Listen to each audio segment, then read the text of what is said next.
में कुछ भी नहीं है, ना वॉचमैन ना सीसीटीवी। प्लान तो 100% किया गया है सावंत, मगर मकसद लूट था या कुछ और ही अभी क्लियर नहीं है। दरवाजा देखकर फोर्स एंट्री नहीं लगती, इसका मतलब किलर विक्टिम का जानने वाला रहा होगा और विक्टिम ने उसे आसानी से अंदर आने दिया होगा।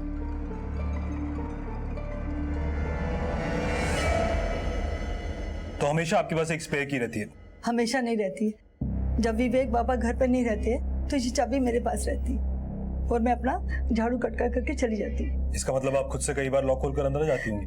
नहीं साहब, मुझे मालूम था कि आज विष्णु साहब घर पर ही होंगे। जब मैं सुबह आई मैंने बहुत घंटी बजाई और बहुत दरवाजा खटखटाया, लेकिन अंदर से किसी ने भी दरवाजा नहीं खोला। फिर मैंने विवेक बाबा को फोन किया। हेलो विवेक बाबा, मैं कब से दरवाजा पीट रही हूँ लेकिन कोई अंदर से दरवाजा नहीं खोल रहा। तो घर की एक चाबी आपके पास भी तो है ना? मैंने जैसे ही दरवाजा खोला वो अंदर से मैंने देखा। ये विष्णु का बेटा विवेक का है, उसे किसी ने इन्फॉर्म किया? हाँ साहब। बाबा,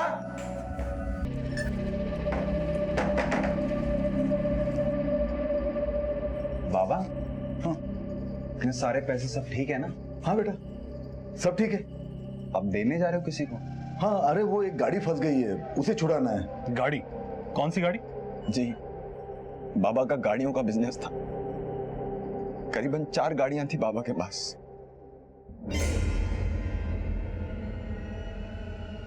तुम आखिरी बार विष्णु से कब मिली थी? सर, जिस दिन विवेक जी यहाँ से गए थे 11 मई को। उसके बाद तुम्हारा यहाँ एक बार भी आना नहीं हुआ? नहीं सर, उस दिन मैं यहाँ आखिरी बार आई थी। विवेक, तुम्हें याद है ना मैंने क्या समझाया था? हाँ। बिना स्टिक के लगातार प्रैक्टिस करनी है। हाँ। ठीक है? हो गई तैयारी? हाँ बाबा। अपना ध्यान रखना। वर्कशॉप के लिए ऑल द बेस्ट बेटा। थैंक यू बाबा। अच्छा, विवेक को स्कूटर पे बिठा के तुम भी घर चली जाना। विवेक, तुम 15 को लौट रहे हो ना? हाँ बाबा। नफीसा, तुम भी उसी दिन आ जाना। ठीक है। 3 दिन छुट्टी एंजॉय करो। तो 3 दिनों से ना तो नफीसा विष्णु से मिली और ना तुम। बची तुम्हारी बहन। क्योंकि सर ये नफीसा भी कोई दूध की थोड़ी नहीं लगती। सर ऐसा भी तो हो सकता है कि बाप बेटे में किसी बात को लेकर मनमुटाव हो गया हो। पूरी फैमिली को क्रॉस चेक करते हैं, तब जाके कुछ पता चलेगा। सर कह रहे दिनेश, आखिर विष्णु दामले को टपका ही दिया ना तू? क्या विष्णु मर गया? ए चल, मेरे सामने सरप्राइज होने का नाटक मत कर। देख, मुझे अच्छी तरह से मालूम है, तू पिछले ही महीने उसके ऑफिस गया था उसे जान से मारने के लिए। अरे दिनेश, अरे कितने साल के बाद मिल रहा है मेरा भाई। बैठ। हे विष्णु, लोमड़ी की चाल मत चल। 16 साल पहले जो हुआ था वो हम दोनों के बीच में था। अब चिल्लर के फायदे में तू मुझे ब्लैकमेल कर रहा है। तू पी के आएगा, मैं तुझे क्यों ब्लैकमेल करूंगा? हाँ तो और कौन करेगा? 2 दिन पहले मुझे एक फोन आया था। 16 साल पुरानी बात किसी तीसरे को कैसे पता चली? देख आई शपथ, मैंने किसी को कुछ नहीं बोला है। हम दोनों एक ही नाव पे हैं। छेद हुआ तो हम दोनों डूबेंगे, हम में से कोई भी नहीं बचेगा। पर मैंने थोड़ी ना मारा है विष्णु को। ये तो तुझे और मुझे पता है ना, पर सोच 16 साल पहले की कहानी अगर सबको पता चल जाए तो क्या होगा? अरे उस वक्त उसी के साथ मिलके तुझे ब्लैकमेल कर रहा था, अब वो नहीं रहा तो हिस्सा तो बड़ा बनता है ना। 2 लाख 2 लाख इंतजाम करके रख। पिछले महीने तो मैंने तुम्हें 1 लाख रुपया दिया था। मेरे हाथ में क्या बचा? सब तो विष्णु ले गया ना। 30,000 दिए साले ने भीख में। सुन, पिछली वाली जगह पे मिलना ठीक 12 बजे आज रात को। अगर कोई चालाकी करने की कोशिश की तो तू अच्छी तरह जानता है कि मैंने मुंह खोला तो क्या होगा।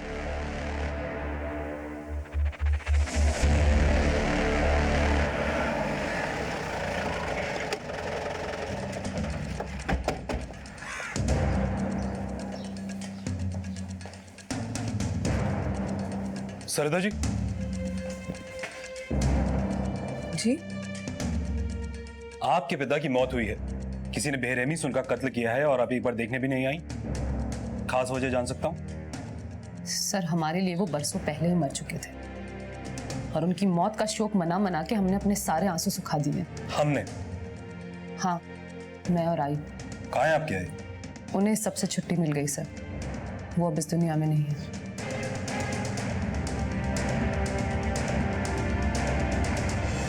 अपने बाबा के खिलाफ इतनी नफरत? आखिर ऐसा क्या किया था उन्होंने? खूनी थे वो। खूनी? किसे मारा था उन्होंने? एक बार सिर्फ एक मौका देना, एक मौका। अरे तूने जिसे मारा है क्या उनकी जिंदगी वापस आ सकती है तुझे मौका देने से? नहीं ना। हे विष्णु, मुझे ऐसे खूनी के साथ नहीं रहना है। और हाँ, आइंदा मुझे और मेरे बच्चों को मिलने की कोशिश भी मत करना। चला। विवेक, सरू था। आपने अब तक ये नहीं बताया कि किसका खून किया था आपके बाबा ने। वो सर, वो मुझे नहीं पता। आपकी आई ने कभी आपको ये बात नहीं बताई? ये तो क्या, बाबा से जुड़ी कोई भी बात आई कभी नहीं करती थी। एक तरफ विष्णु दामले की बेटी सरिता बर्वे का यह कहना था कि करीब 16 साल पहले विष्णु ने खून किया था, और दूसरी तरफ चल रहा था ब्लैकमेल का एक ऐसा खेल जहां भुवन विष्णु के 16 साल पुराने दोस्त दिनेश के खिलाफ उस राज को हथियार बनाकर उससे पैसों की मांग कर रहा था। अगर विष्णु ने सच में खून किया था तो फिर वो पकड़ा क्यों नहीं गया? सरिता अपने पिता के बारे में जो कुछ कह रही थी, क्या वो सच था? विष्णु की जिंदगी का 16 साल पुराना राज क्या आज उसे इतना भारी पड़ा कि उसकी कीमत उसे अपनी जान देकर चुकानी पड़ी? जब आप सब श्योर थे कि विष्णु जी ने किसी का खून किया है, तो फिर आपका भाई विवेक उनके साथ क्यों रहता था? सर, हमारी आई को गुजरे 2 साल हो गए। जब आई हमें छोड़ के गई तब बाबा हमसे मिलने आए।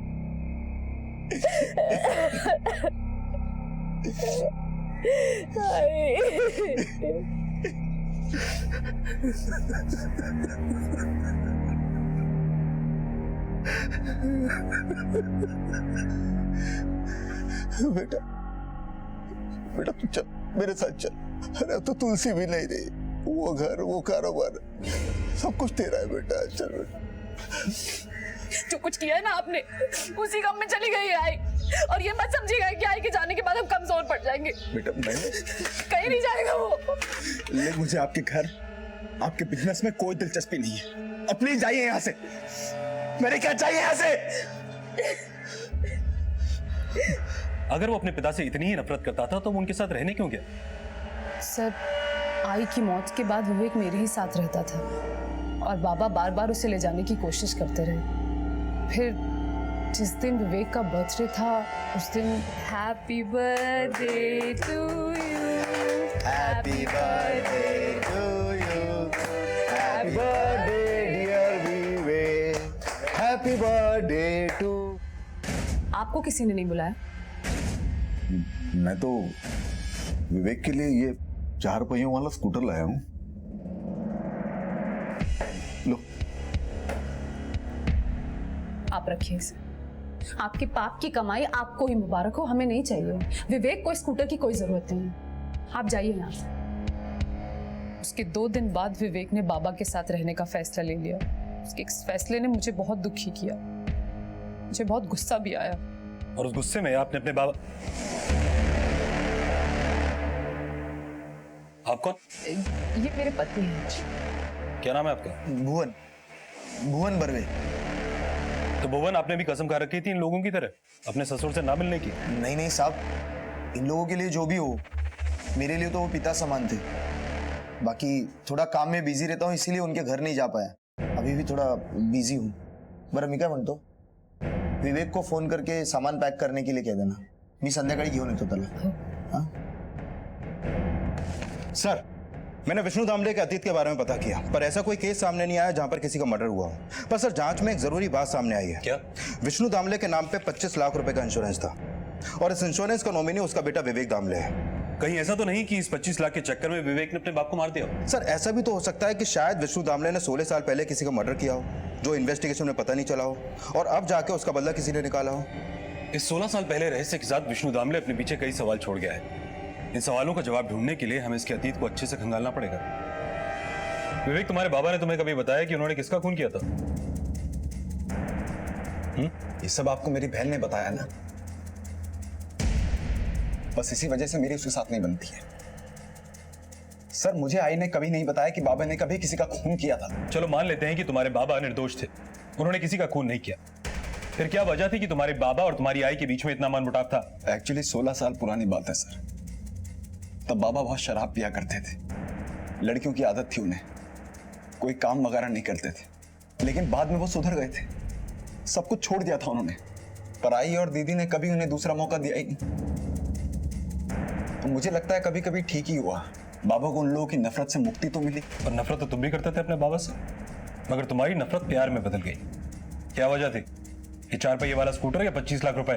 बिल्कुल भी नहीं सर। सॉरी सर, अगर आपकी पूछताछ खत्म हो गई हो तो क्या मैं विवेक को लेके जा सकता हूँ? बिल्कुल, मगर याद रखना विवेक, पुलिस को बताए बिना तुम इस शहर से बाहर नहीं जाओगे, समझे? इन दोनों भाई बहन में से कोई एक आदमी झूठ बोल रहा है। एक काम और करते हैं, आसपास के लोगों से पता करते हैं कि इनके आपसी रिश्ते कैसे थे। तुमने इनके कॉल रिकॉर्ड्स चेक किए? हाँ सर, मैंने विवेक और सरिता दोनों के कॉल रिकॉर्ड चेक किए, दोनों क्लीन निकले। मर्डर के वक्त दोनों के फोन की लोकेशन विष्णु का घर नहीं था सर। जांच में एक चौंकाने वाली बात सामने आई है। वो क्या? सर, विष्णु दामले ने अपना घर मरने के बाद अपनी बेटी सरिता बर्वे के नाम कर दिया। जिस घर में उसने कभी कदम नहीं रखा, अब उस घर पे दावेदार है। जरूर कुछ गड़बड़ है। इस भाई बहन के एंगल को और चेक करते हैं। आ जाओ।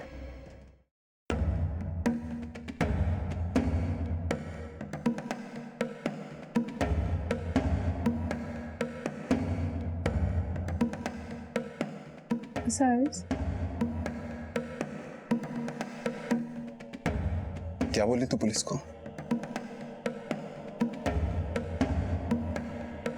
अपने बाबा के खिलाफ किसी से भी मैं कोई गलत बात नहीं सुनूंगा। पुलिस ने इस बारे में पता लगाना शुरू कर दिया था कि विष्णु का अपने बेटे विवेक के साथ कैसा रिश्ता था। साहब, मैं और विष्णु दोनों साथ में ड्राइवर का काम करते थे। उसके बाद उसने ट्रैवल्स का बिजनेस शुरू कर दिया। गाड़ियां भाड़े पे चलती हैं साहब। बहुत मेहनत की साहब उसने, सब अपने परिवार के लिए। अपने बेटे से बहुत प्यार करता था वो। उसने तो साहब अपने बेटे के लिए अपने खर्चे में कटौती करके केयर टेकर भी रखी थी। जब मैं सुबह 9 बजे आती थी तो विष्णु जी चले जाते थे, और जब रात को 9 बजे वो आते थे तब मैं चली जाती थी। दोनों को साथ में कम देखा है मैंने। अच्छा, सबसे ज्यादा वक्त विवेक के साथ आप रहते थे, कभी कुछ बोला उसने अपने बाबा के बारे में? वो हमेशा अपनी आई को बहुत मिस करता था, हमेशा उन्हीं की बात किया करता था। साहब, विवेक उसके बाबा में बहुत अच्छे रिश्ते थे। 1 साल पहले बहुत बवाल हो गया था उन दोनों में। किसके? विवेक और उसके बाबा विष्णु के बीच में? हाँ साहब, मुझे अच्छे से याद है, उस दिन विवेक का जन्मदिन भी था। Happy birthday to you, happy birthday to you, many many happy returns of the day. ये गिफ्ट सिर्फ तुम्हारे लिए। न्यू ब्रांड लैपटॉप, उस दुकान में सबसे महंगा वाला था, वो खरीदा तुम्हारे लिए। आपको क्या लगता है आप अपने महंगे तोहफों से खरीद लोगे मुझे? मैं यहाँ पर आपके पास रहने आ गया हूँ, उसका मतलब ये नहीं कि मैंने आपको माफ कर दिया है। सुना आपने? और साहब, एक बार तो बहुत कुछ हो गया था बाप बेटे के बीच में, और विवेक तो सुसाइड भी करने वाला था। विवेक, तुम अपने बाबा के सपोर्टर तो बनते हो, मगर हमें मालूम है कि तुम उनके साथ खुश नहीं थे। सच बताओ विवेक, इतने सालों के बाद अपने बाबा विष्णु के पास जाने की असली वजह क्या थी? सर, वो मैं अपनी बहन पर बोझ नहीं बनना चाहता था। दीदी, एक रोटी देना। हाँ, लाई। एक क्यों, 2 ले ले, 4 ले ले, ये ले मेरे प्लेट में की भी ले ले, 10-20 ले ले, आराम की है ना। तेरा बाप तुझे लेने आया तो तू गया क्यों नहीं? तूने मुझे पहले क्यों नहीं बताया? आने दो आज भुवन को, आज बात करती हूँ उससे। इसकी कोई जरूरत नहीं है दीदी, उनकी जगह कोई और होता बिल्कुल ऐसे करता। ये फैमिली ड्रामे के लिए और भी टाइम मिलेगा, मगर पहले हमारे कुछ सवालों के जवाब दो। विवेक दामले, तुमने खुदकुशी करने की कोशिश क्यों की थी? मैं सर, वो क्यों की थी? मैं अपने बाबा के पास रहने तो चला गया था सर, लेकिन अपने दिल से नफरत नहीं हटा पाया उनके लिए। वो मुझे प्यार से बुलाते रहे बात करने के लिए, लेकिन लगभग 1 साल मैंने उनसे कोई बात नहीं की। मैं लाचार था, बेसहारा था, अंदर ही अंदर घुट रहा था मैं, और इस सब से डिप्रेस होकर मैंने अपने जन्मदिन के अगले दिन सुसाइड करने की कोशिश की। विवेक, बाबा आप जाइए, मुझे आपसे कोई बात नहीं करनी है, चले जाइए यहाँ से। आप मुझे सुनाने आए हैं कि मैंने सुसाइड अटेम्प्ट करके कोई गलती की है? हाँ, मेरी कमजोरी का मजाक उड़ाने आए हैं आप यहाँ पर। कौन कहता है तुम कमजोर हो? कौन कहता है? कमजोरी शरीर की नहीं होती, कमजोरी दिमाग की होती है, और दिमाग की कमजोरी को दूर करने के लिए जिंदगी में कुछ मकसद होना चाहिए। तो बेटा, मुझसे ज्यादा पढ़े लिखे हो तुम ये कंप्यूटर। बाबा प्लीज, नहीं नहीं, ये मुझे नहीं चलाना आता। मैं पैसे कमाना जानता हूं, लेकिन अकाउंट्स के बारे में कुछ नहीं जानता। तुम अकाउंट जानते हो? तो मेरा एक दोस्त है, मैंने बात की उससे, उसका अगर अकाउंट संभालोगे तो कुछ पैसे मिलेंगे तुम्हें। देख बेटा, मुझे पूरा यकीन है कि ये काम तुम करोगे और साबित करोगे कि तुम कमजोर नहीं हो, ताकतवर हो। सॉरी बाप। अरे सॉरी। अरे रोते नहीं बेटा, रोते नहीं, रोना नहीं। मैं मानता हूं सर कि मेरी आई और दीदी ने मुझ जैसे अपाहिज को सहारा दिया, लेकिन मेरे बाबा ने मुझे अपने खुद के पैरों पे खड़ा होना सिखाया। उन्होंने जितना किया मेरे लिए, उससे मेरे दिल में उनके लिए नफरत भी कम होती चली गई। कहानी बनाना और उसे कन्विंस करने के लेवल पर सुनाना तो कोई तुमसे सीखे विवेक। चलो माना कि तुम अपनी सेल्फ रिस्पेक्ट की वजह से वहां पर गए, अपने पैरों पर खड़े हुए, तो फिर अब कहां गई वो सेल्फ रिस्पेक्ट? वापस आ गए अपनी बहन के घर? मैं यहाँ पर फ्री में नहीं रह रहा हूँ सर। पूरे 20,000 रुपए दिए मैंने जीजा जी को, वो भी अपनी कमाई के, और बाबा के इंश्योरेंस के पैसे आती वो भी मैं उन्हें दे दूंगा ताकि ये लोग अपना घर बना सकें। हमें नहीं चाहिए वो पैसे। क्यों चाहिए होंगे? एक घर तो वो ऑलरेडी आपके नाम कर गए हैं। घर? जिस घर में वो रहते थे वो घर वो आपके नाम करके गए हैं। मैं उस घर में पैर भी नहीं रखूंगी, तो वो जिससे शादी करने वाले थे उसी को दे दे। शादी करने वाले थे? किससे शादी करने वाले थे? इस उम्र में दूसरी शादी करने वाले थे। ये कहानी सच्ची है विवेक, या हमें घुमाने का कोई नया हाथ कंडा है? हाँ सर, करना चाहते थे वो शादी, इसमें बुराई भी क्या है? तू पागल है? आई के मरने का इंतजार कर रहे थे 14 साल से। 14 साल तक बस वो एक ही सोच में थे कि उनका परिवार कैसे उनके पास वापस आ जाए, और वो औरत अब जाकर आई है उनकी जिंदगी में। तुम नहीं समझ पाओगे। तुम ये भाई बहन की बहस बाद में भी कर सकते हो, पहले ये बताओ कि वो औरत कौन है? ये तो नहीं पता सर, लेकिन करीबन 4 महीने पुरानी बात है। विवेक, मैं तुम्हारा दूध यहाँ रख रही हूँ और टाइम से पी लेना। हाँ। सर, कल मैं आधा घंटा लेट आऊंगी, वो अम्मी को डॉक्टर के पास लेके जाना है। कोई बात नहीं। ठीक। बेटा मैं सोच रहा था कि ये नफीसा कब तक तुम्हारा ख्याल रखेगी? क्या करें बाबा? बेटा करना क्या है,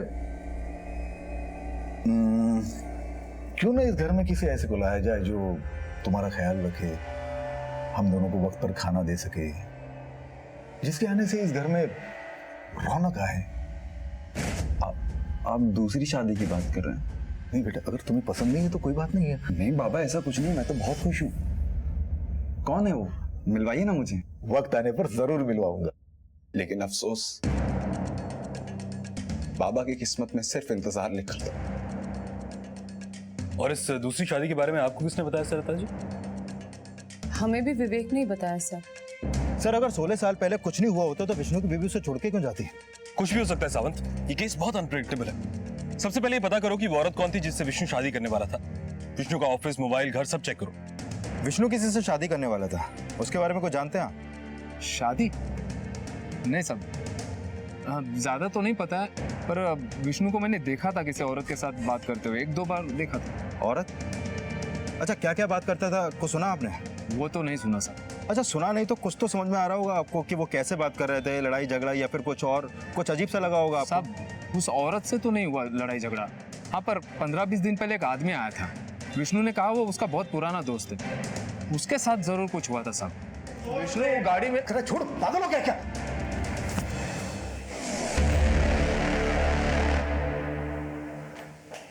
कौन था ये? दोस्त से पुराना, 16-17 साल पुराना। नाम जानते हो उसका? नहीं साहब। चेहरा तो याद होगा, स्केच बनवा सकते हो?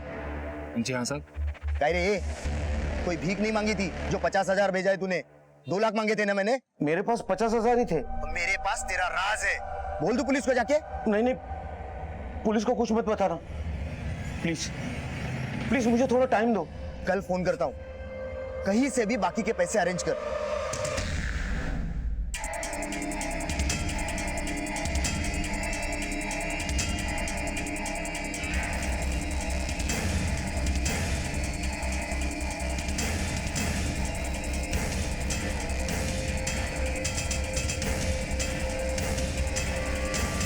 सर, यह है विष्णु के 16 साल पुराने दोस्त का स्केच।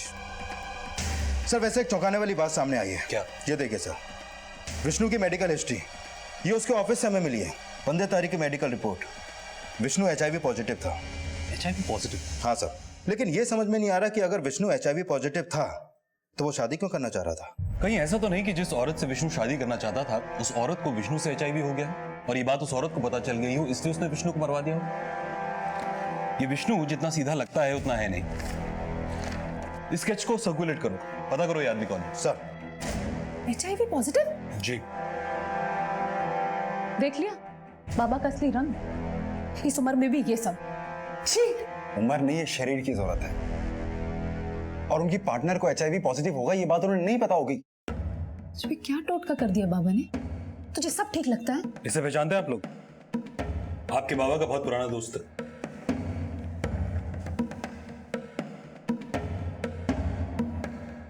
जी हम इसे नहीं पहचानते। Thank you. साहब, बुढ़े के दांत दिखाने के कुछ और खाने के कुछ और थे। मतलब? बुढ़ा अपनी जिंदगी में बहुत रंगीन था। यहाँ के टॉप रेड लाइट इलाके का डेली कस्टमर था। ठीक है, तुम जो। हाँ सर, एक बात पता चली है, विष्णु अक्सर रेड लाइट एरिया में जाता था। सर हो सकता है एड्स की बीमारी उसे वहीं से हुई हो। ठीक है सर। मेरे को काय को लेके जा रहा है? कोई कायदा कानून भी है कि नहीं? कानून क्या है वो मैं अच्छी तरह जानता हूँ। तू यहाँ की लीडर है फिर भी मुंह नहीं खोल रही है। पुलिस स्टेशन चल, वहाँ पे मुंह खुलेगा तेरा। ले चलो इसे। अरे साहब, बताती है मैं। आता था, हमारा रेगुलर कस्टमर था वो। ये आदमी HIV पॉजिटिव था। तुम्हारे यहाँ की सारी लड़कियों के HIV टेस्ट किए जाएंगे। सारी लड़कियों के क्यों? वो तो सिर्फ फरा के साथ सोता था। फरा को बुलाओ।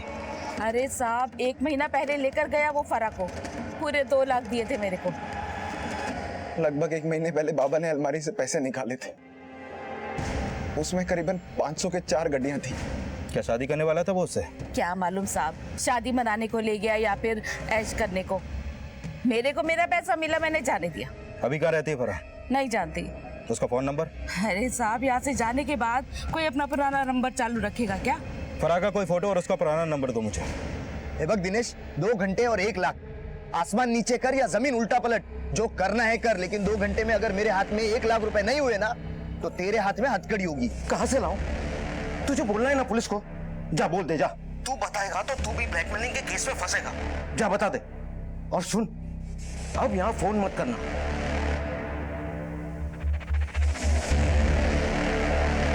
जो केस शुरू में पारिवारिक मनमुटाव और रंजिश की वजह से हत्या का केस लग रहा था, उसमें अब शारीरिक रोग, मन की विकृति और गहरे राज के रंग उभर कर सामने आ रहे थे। विष्णु एक ऐसे रोग से पीड़ित था जो शायद उसे फरा नाम की किसी लड़की से मिला था। फरा से विष्णु का नजदीकी रिश्ता था।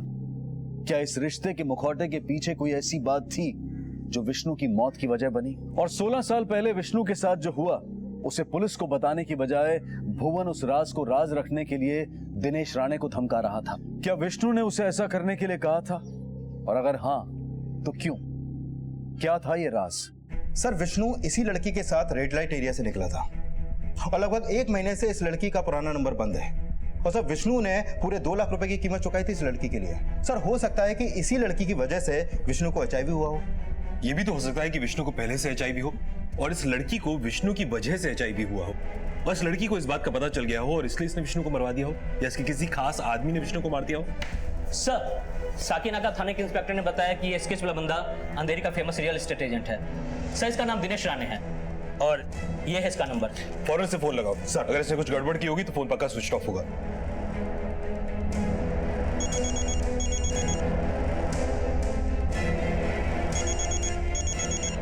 हेलो, दिनेश राणे जी आप कौन? जी मैं सब इंस्पेक्टर सावंत बोल रहा हूँ। विष्णु की मौत के बारे में आपसे कुछ पूछताछ करनी थी। आप जिस नंबर को डायल कर रहे हैं वो इस समय स्विच ऑफ है। सर, विष्णु का नाम सुनते ही फोन स्विच ऑफ कर दिया। फौरन उसके घर चलते हैं और एरिया की नाकाबंदी करते हैं। सर, ठीक है ना?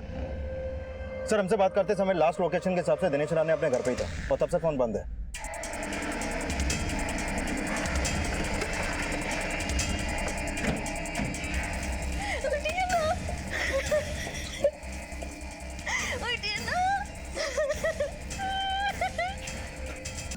टोकन देके 2 दिन में आ जाऊंगा वापस। सुनो, इतने पैसे कहाँ से आए तुम्हारे पास? तुम कुछ गलत काम तो नहीं कर रहे हो? अरे यार समझा करो, उधार लिए किसी से।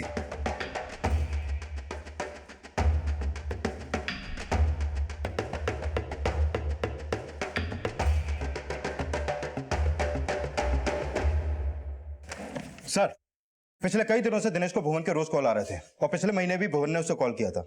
कॉल रिकॉर्ड से साफ पता चलता है सर। केस आईने की तरह साफ है। भुवन ने हमसे झूठ बोला कि वो दिनेश को नहीं जानता। उठा लो उसे। थाने में अच्छे से कूटेंगे तो सारे राज उगल देगा। सर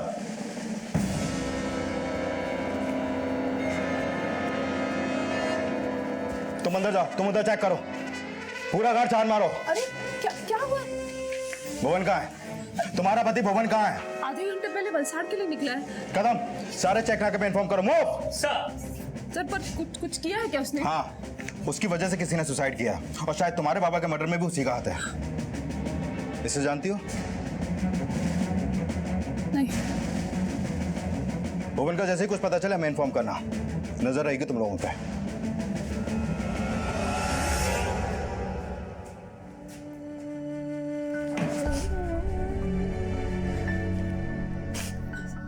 भुवन ने भी वही की जो बाबा ने की। एक बार भी नहीं सोचा हमारे बारे में।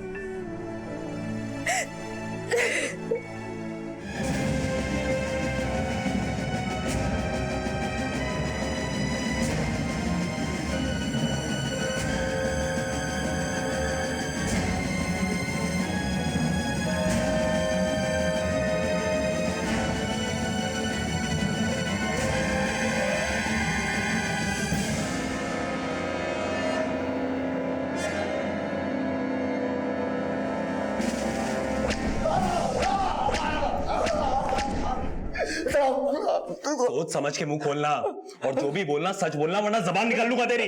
मैं उन लोगों का कोई राज नहीं जानता था साहब। नहीं जानता था? नहीं। हाँ? नहीं जानता था? नहीं जानता था? तेरी जन्म कुंडली है हमारे पास, मरने से पहले उसने तुझे ही फोन किया था ना? बोल। बताता हूँ साहब, बताता हूँ। कुछ एक महीने पहले एक बार पे अचानक मेरी ससुर जी से मुलाकात हुई थी।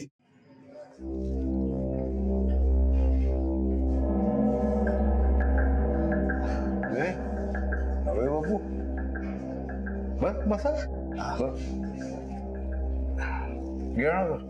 नहीं नहीं नको नको। क्या बात है, जीत का जश्न मना रहे हैं या हार का गम? हार और जीत का फैसला तो तभी होता है जब खेल पूरा होता है। यहाँ तो जिंदगी का खेल आधे में खत्म हो रहा है। मैं सोचा था सरिता को मना लूंगा, पर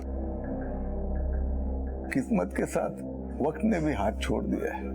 ऐसा क्या किया है आपने जो वो लोग आपसे इतना नाराज है? सरिता तो आपकी शक्ल तक नहीं देखना चाहती। पाप किया है मैंने, प्रायश्चित करना चाहता हूं, लेकिन अभी प्रायश्चित करने के लिए भी मेरे पास वक्त नहीं है।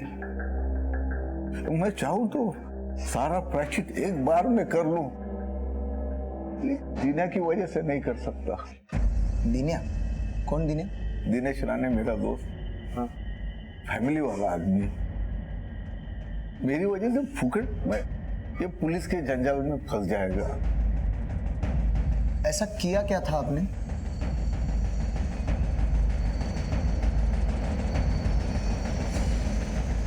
ये रात मेरे साथ ही दफन हो जाएगा।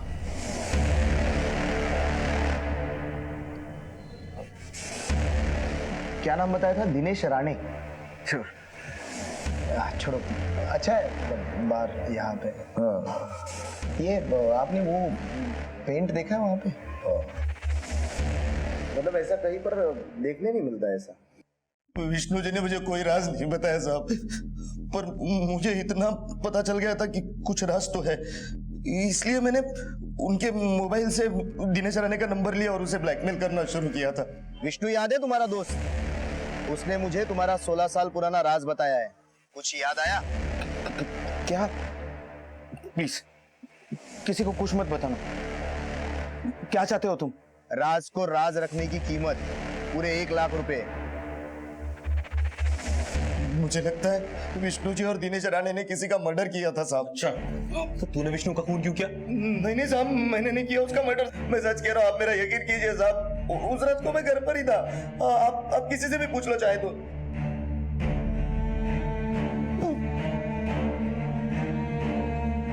सर भवन सही कह रहा है, मर्डर वाले दिन फोन लोकेशन के हिसाब से वो अपने घर पे ही था। शायद सरिता भी सच कह रही है कि विष्णु ने किसी का मर्डर किया था, वरना दिनेश भुवन को इतने पैसे क्यों देता और खुद सुसाइड क्यों करता?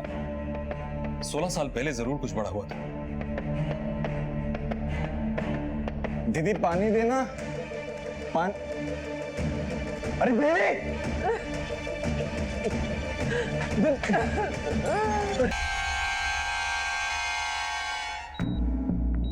सोलह साल पहले तुम्हारे बाबा ने एक पाप किया था जिसकी वजह से उनके दोस्त दिनेश राणे ने सुसाइड कर लिया है। कहीं वही पाप तुम्हारी बहन के सुसाइड अटेम्प्ट का कारण तो नहीं बना? मैं मानता हूं कि मेरे बाबा ने मर्डर किया था। आय की मालकिन थी वो दमयंती पवार, पर मेरे बाबा पापी नहीं थे सर। लगभग 1 साल पहले की बात है, मैंने उनसे बात करना शुरू कर दिया था। ये तुम्हारा दूध। थैंक यू बाबा। और ये तुम्हारे मेहनत की पहली कमाई। अरे पकड़ो। हाँ बाबा एक बात पूछूं? पूछो। क्या आपको भी मेहनत की कमाई अच्छी नहीं लगती? क्यों लाए आप ऐसी पाप की कमाई घर के अंदर? क्या आई को आपको छोड़ के जाना पड़ा? 16 साल पहले की बात है बेटा। मैं भटका हुआ था, दारू की लत लग गई थी मुझे। जब तू पैदा हुआ तो तेरे पैर में ये तकलीफ थी। इस बीमारी ने तुझे तो तकलीफ दी पर मुझे बहुत मजबूत बना दिया। तेरे इलाज के लिए पैसों की जरूरत थी। मैं नौकरी करने के लिए तैयार था। तुलसी कह रही थी कि तुम्हें काम की बहुत जरूरत है। मैं भी कई दिनों से एक बंदे को ढूंढ रही हूँ। मुझे काम करवाना है, तुम करोगे? होए, क्या काम क्या है? मुझे एक ऐसी बीमारी है जो कभी ठीक नहीं होगी, और ऐसे में ये सब मेरे बेटे को पता लगा तो और ज्यादा कर्ज लेकर मेरा इलाज करेगा। मालकिन, लेकिन इलाज से आप ठीक हो जाएंगे ना? अब उसका कोई फायदा नहीं है। तो अब तू ना तू मुझे मार दे। मालकिन, तो अगर मुझे मार देगा ना, मेरे इंश्योरेंस के पैसे मेरे बेटे को मिल जाएंगे और उसकी सारी परेशानी मेरे मरने के बाद खत्म हो जाएंगे। तो बस मुझे मार दे। नहीं मालकिन, मैं आपका खून नहीं कर सकता मालकिन। तो खून नहीं कर रहा, बल्कि मुझे इस दर्द से निजात दिलवा रहा, मुझे मुक्ति दिला रहा है। उस वक्त जब मुझे ठीक लगा वो मैंने किया। वो बहुत तकलीफ में थी, उसका बेटा कर्ज में डूबा हुआ था और मुझे तेरे इलाज के लिए पैसों की जरूरत थी बेटा। खून करने के बाद मैं दोस्त के घर गया, उसने बंदूक ठिकाने लगाई, आधे पैसे मैंने उसको दे दिए। फिर मैं अपने घर आया, तेरी आई को ये बात बताई तो उसे विश्वास ही नहीं हुआ कि कोई अपना खून करवा सकता है। मुझे खुद को पोलियो है सर, और मैंने कितनी बार चाहा कि मुझे मेरे शरीर से मुक्ति मिल जाए, मगर मैंने आपको ये बात कभी नहीं बताई क्योंकि मुझे पता था आप यकीन नहीं करेंगे मेरी बात पर। 16 साल पहले उस औरत को बीमारी थी तो उसका मर्डर हो गया। अब तुम्हारे बाबा बीमार थे तो उनका भी मर्डर हो गया। ये 16 साल पुरानी कहानी अपने आप को रिपीट तो नहीं कर रही है ना? समय थी और ये रहस्य उसने सिर्फ विवेक को बताया था, और विवेक के मुताबिक 16 साल पहले उसके पिता ने जो हत्या की थी वो एक मर्सी किलिंग थी और उसे खुद दमयंती बजाज ने करवाया था। क्या यही वो 16 साल पुराना राज था जिसकी वजह से विष्णु का परिवार बिखर गया था? क्या दिनेश ने आत्महत्या की थी, या फिर ये भी विवेक की सोची समझी चाल थी अपने नाम से शक की सुई दूर हटाने की? सर, ये दमयंती पवार की फाइल, मैंने फाइल चेक की लेकिन कुछ खास हाथ नहीं लगा सर। सर, वो विष्णु दामले की प्रेमिका फराह सैयद खुद पुलिस स्टेशन आई है। फराह सैयद? जी सर। अंदर बुलाओ सर। साहब, न्यूज़पेपर से पता चला कि विष्णु का खून हो गया है। विष्णु आपसे शादी करना चाहता था? जी साहब। तब तक की क्यों नहीं? पता नहीं साहब क्यों नहीं की। विष्णु ने जब आपको पैसे देके रेड लाइट एरिया से निकाला तो उसके बाद क्या हुआ? साहब, वो मुझे एक जगह लेकर गया जहाँ 2 दिन तक मैं कमरे में बंद थी, और हाँ साहब, वो मुझे हॉस्पिटल भी लेकर गया था जहाँ मेरे खून की जांच कराई थी। 2 दिन बाद जब वो लौट कर आया तो उसने कहा कि वो मुझसे शादी नहीं कर सकता क्योंकि उसका बेटा विवेक राजी नहीं है। उसके बाद वो वहाँ से चला गया साहब, और उसने मुझे फ़ोन करने को भी मना किया था। फराह, क्या आपको मालूम है कि विष्णु HIV पॉजिटिव था? क्या? नहीं साहब, इसके बारे में तो मुझे कोई जानकारी नहीं है। हमें तुरंत आपका HIV टेस्ट कराना होगा कि विष्णु से बीमारी आपको न लग गई हो। सर, फराह का HIV टेस्ट नेगेटिव आया है। नेगेटिव? कहीं ऐसा तो नहीं कि इस वजह से विष्णु ने फराह से शादी नहीं की थी? सर, क्या सच में कोई इंसान किसी के लिए इतना कर सकता है? कर सकता है अगर प्यार सच्चा हो तो। लेकिन ये विष्णु आदमी अच्छा था या बुरा ये समझ में नहीं आ रहा है। लेकिन सावंत, 16 साल पहले विष्णु ने जो मर्डर किया था उससे जरूर कोई क्लू मिल सकता है। दमयंती केस। हमें दमयंती केस के इन्वेस्टिगेशन ऑफिसर से मिलना होगा। इस केस की फाइल मैंने देखी है। पोस्टमार्टम की रिपोर्ट के मुताबिक दमयंती को ब्रेन ट्यूमर था, लास्ट स्टेज। आपने इस पर गौर किया? नहीं, हमें लगा कि यह हत्या लूट की वजह से की गई। तो जो पहले से ही मरने वाला हो उसे मारने की प्लानिंग भला कोई क्यों करेगा? और जिस किसी ने भी ये लूट की है या उसके बाद उसकी हत्या की है वो कभी पकड़ा नहीं गया। पकड़ा तो जा सकता था मगर उसकी भी हत्या हो चुकी है। कौन था वो? दमयंती की मेट तुलसी का हस्बैंड विष्णु। आपने कभी विष्णु से बात की? इस मेड से तो हमने पूछताछ की थी और काफी टाइम तक ये हमारी सस्पेक्ट भी थी, लेकिन इसके हस्बैंड से हमने कभी पूछताछ नहीं की। शक करने का कोई कारण ही नहीं था क्योंकि बाहर का आदमी था। सर, ये विष्णु के मर्डर का केस दमयंती के केस जैसा तो नहीं हो सकता है सावंत। हम घर वालों को तो खंगाल चुके हैं, बाहर वालों की बारी है। नफीसा और उस भाई पर नजर रखो, उनके कॉल डिटेल्स, लोकेशन सब निकालो। ओके सर, विष्णु के घर की बाइक के कॉल रिकॉर्ड्स और लोकेशन डिटेल से तो कुछ भी पता नहीं चला, पर मर्डर वाली रात विवेक की केयरटेकर नफीसा एक नंबर के काफी कांटेक्ट में थी। मैंने उस नंबर की लोकेशन डिटेल चेक की तो पता चला कि वो नंबर मर्डर वाली रात विष्णु के घर के इलाके में ही कहीं एक्टिव था। पता करो ये नंबर अभी कहाँ एक्टिव है। सर,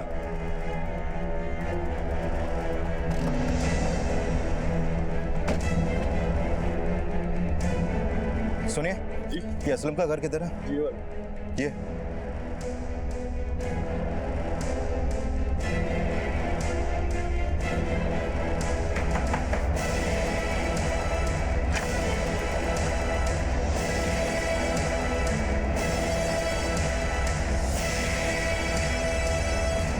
क्यों मारा विष्णु दामले को? क्यों मारा? सर हमने जानबूझ के नहीं मारा उनको। नफीसा, मेरे मरने के बाद मेरे बेटे को इंश्योरेंस की 20 लाख रुपए मिलेंगे। ये तब हो सकता है जब मेरी मौत हो, लेकिन मैं तड़प तड़प के नहीं मरना चाहता और नहीं मैं सुसाइड कर सकता हूं। ये तब पॉसिबल है जब मेरा मर्डर होगा तो तुम लोग मेरा खून करोगे। सर, पर अगर हम दोनों फंस गए तो? 16 साल हो गए, मैं नहीं फंसा तो तुम लोग क्या फंसोगे? देखो, यही अच्छा मौका है। विवेक वर्कशॉप के काम से बाहर गया है, कोई आई विटनेस नहीं होगा। अलमारी में 2 लाख रखे होंगे, वो लेकर चले जाना। और हाँ, जाते वक्त घर का सारा सामान जो है बिखेर देना ताकि लोगों को लगे कि चोरी के इरादे से मर्डर हुआ है।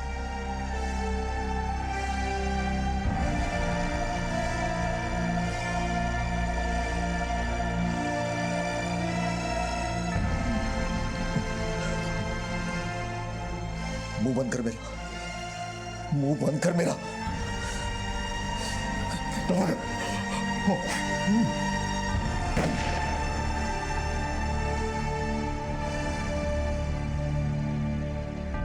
साहब ये सब उनकी मर्जी से हुआ है, हमारी कोई गलती नहीं है साहब। कसम। तुम्हारी कोई गलती नहीं है? हाँ, मर्डर किया है तुम लोगों ने, और मर्डर करना एक क्राइम है। जब जिंदगी दे नहीं सकते तो ली कैसे तुम लोगों ने? अब यही जेल की हवा खाओ और सोचो क्या गलती की थी।